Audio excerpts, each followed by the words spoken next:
I'd start with just a minute or so about what this presentation was supposed to be about for those of you that were not at the conference. It's no exaggeration to say that this was 49 years and 20 minutes, and we did spend a long time culling what we might do.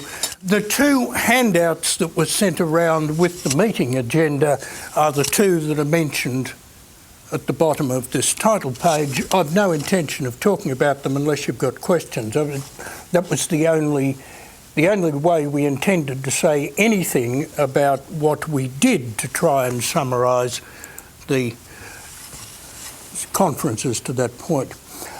This is an attempt to give you another 1 minute of what the other two talked about before I began. So some of you have heard all of that already. Some of you haven't. I apologise for that, but I'm only contracted to do my bit. Peter and Dick concentrated on the first decade or so of ASERA from two perspectives. At that time, the data is pretty rich about what went on at ASERA because our journal was only conference papers. That all changed at the end of 1994 when ASERA became, RISE became a genuine journal for a number of reasons. One of them being that Springer paid us an obscene amount of money for the rights to publish, which is non-trivial. I think it was $38,000 in 1994, which was more than ASERA had ever seen in its life before. It had one small drawback that's important to understand in the history of ASERA. Until then, ASERA had never had a constitution and never had office bearers. And Springer had this really strange view that they wanted to deal with a legal entity. So we had to go through the whole process of incorporating as a company and da-di-da-di-da. And as part of trying to ensure that office bearers were not those people who sought academic promotion in their own institution, how could I be so cynical? That's why we had a thing called a board of directors and a managing director, rather than a president, a secretary, a conference organiser, a blah-de-blah-de-blah. It was our attempt to maintain the importance of the association being related to research and not career advancement of individuals. Okay, so this is what I was spending my 3 minutes of presentation talking about. Things with the data that I tried to analyse being restricted to abstracts of papers now because that's all that exists, and for 3 years it doesn't exist at all. That part of our history has just gone forever. I've even had someone searching through their garage in Perth because they thought they might have those 3 conference programs, but they do not. In those 2 periods, some things that present through both of those periods, some things that are on the rise in the current decade and things that I'm surprised haven't been paid enough attention to.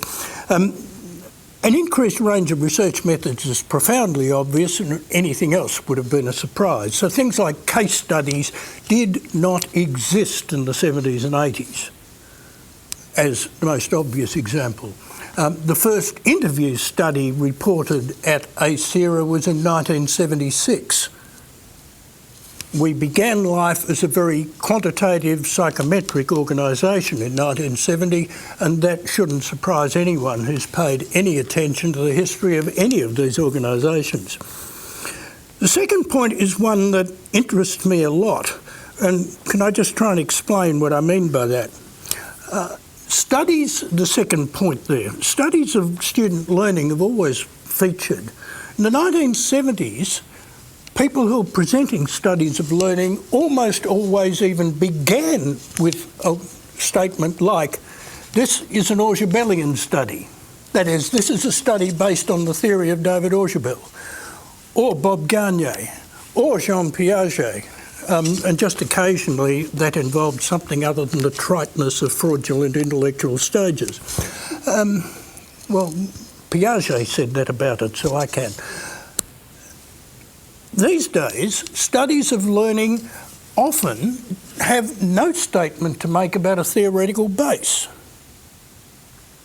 I don't accept that saying it's a constructivist study is a statement of theoretical base, because I do not accept any alternative to the proposition that individuals construct their own understanding of experiences, and whether it's a behaviourist perspective or some form of discovery learning or what the hell, people are still interpreting what they hear and experience. These days, studies are framed by how the learning is manifested. Most commonly at ASERA, it's representations or alternative conceptions, and that's the structure which frames the study of learning. Or the process by which learning is said to occur, most obviously conceptual change. None of those are placed in a context of the sort of grand three theories of the 1970s. That's nothing other than an indication of change. I'm not trying to argue good or bad with that. One of the other things that was not present in the very early years, and which is pretty ubiquitous at NAST, ESERA, ASERA, EASE in Asia, JRST and anywhere else, is that content has become a variable rather than a context in which learning is studied. Not all content is equal. The content matters and so becomes a variable that needs to be considered. In the extreme case, there's a great deal of difference between trying to learn a conceptually based subject like physics or trying to learn a second language. Since I continue to try to learn a second language, I can tell you that primarily it involves an awful lot of one-to-one correspondence rote learning, which I struggle with. And also, we didn't pay much attention to students in the early years. Things on the rise this decade, well, STEM, yes and no. What's on the rise is a lot of papers with STEM in the title. What's not on the rise are papers that are about STEM. Most of the uses of STEM at ASERA in the last decade are some strange euphemism for science education, which somehow or other I guess people think is better to use these days. And that again is not uncommon in other contexts. I struggle to find studies that are genuinely about what I think is trying to tease out STEM and how it is different, even in journals which have STEM in the title. It's still pretty rare. Also on the rise, research and development about partnerships involving science, which are absolutely unknown even 25, 30 years ago. Partnership studies were about partnerships with schools for the purposes of teaching practice and other forms of teacher development. These days, partnerships involving science. Part, I think, of the move to, it's the same sort of thinking that leads to science content becoming a variable of significance rather than just context that doesn't matter. And related to that, I think also, is the increase in research conducted in undergraduate science programs. That was really hard to find, and what there was of it in the first 15 years of ASERA, I've got to say, was pretty puerile research. It'd be 30 years ago, 40 years ago, it'd be an science academic who read one paper about Bloom's taxonomy and thought he had found the answer, it was always a he, had found the answer to the equation to the universe, and so came to enlighten us all. And we had to find a way to be polite because that's the ASERA ethos. And sustainability education, also non-existent a long time ago, although environmental ed had a little bit of a place, and socio-scientific issues are also fairly significant. The two things that I'm surprised to not find in recent years, most particularly design-based research. I can even find one study that's even remotely linked to DBR in the last decade. And this is an organisation which is very, very largely populated by people with serious school teaching careers and people with serious commitment to linkages between research and practice. And the now 20 years of development of DBR seems to me to scream for its use in the sort of context that many of us engage with. So I've got no explanations for its absence. It's an absence that is also clear relatively at NAST. I've got no explanation for that either. There's been the growth of two very interestingly complementary literatures, one in North America about DBR and one in continental Europe about DBR, which is a little bit different because it's embedded in the continental Northern European context of didactics as I want to interpret it. So the DBR in Europe tends to come out of contexts like, I'm sorry, I'm going to be personal.